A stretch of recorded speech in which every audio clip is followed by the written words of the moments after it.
কারো কাছে, পৃথিবীর কোন সৃষ্টির কাছে যাররা পরিমাণ কিচ্ছু পাওয়ার আশা করবেন না। একটু আশা করবেন আপনি কষ্ট পাবেন। কারো কাছে কোনো আশা করতে যায় না, শুধু আল্লাহর কাছে আশা করেন।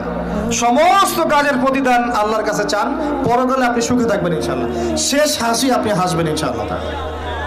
এছাড়া আমি কোনো সলিউশন দেখি না ভাই। আমি কলিজা থেকে কথাগুলো বললাম আপনাকে, আর যে কথা কলিজা থেকে বের হয় সেই কথা আপনার কলিজার মধ্যে আঘাত করবে ইনশাআল্লাহ। সব কাজ শুধু আল্লাহর জন্য করেন, কেউ আপনার আপন না। আল্লাহ ছাড়া কেউ আপনার আপন নয়। আপনি ভুল করবেন যদি আপনি অন্য কাউকে আপন মনে করেন। আপনার পলিটিক্যাল লিডার, আপনার প্রশাসনের স্যার, আপনার পরিবারের স্ত্রী, আপনার সন্তান, হাবি হাবি যা যা আছে, যদি মনে করেন আমার আপনজন, আপনি ভুল করবেন।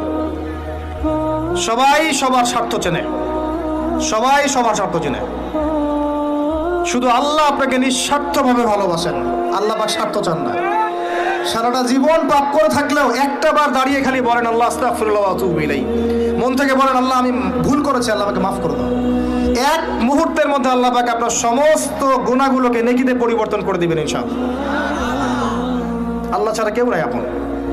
আল্লাহর জন্য খালেস করে ফেলেন নিজেকে, তার দ্বীনের জন্য চেষ্টা করেন। তার দিন আজকে অবহেলিত, তার দিন আজকে অপদস্থ।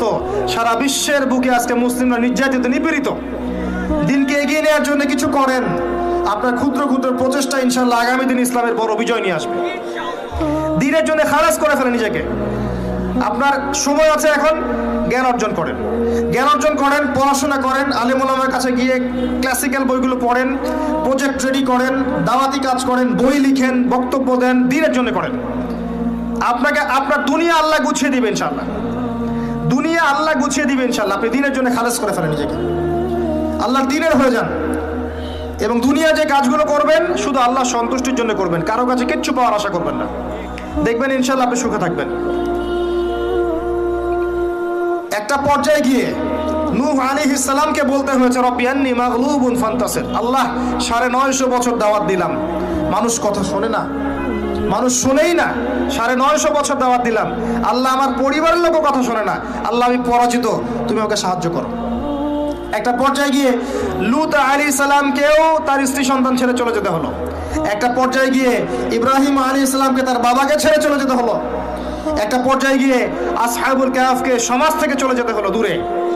একটা পর্যায়ে গিয়ে মুহাম্মদ সাল্লাল্লাহু আলাইহি ওয়াসাল্লামকে হিজরত করে চলে যেতে হলো, সাথে কেউ ছিল না।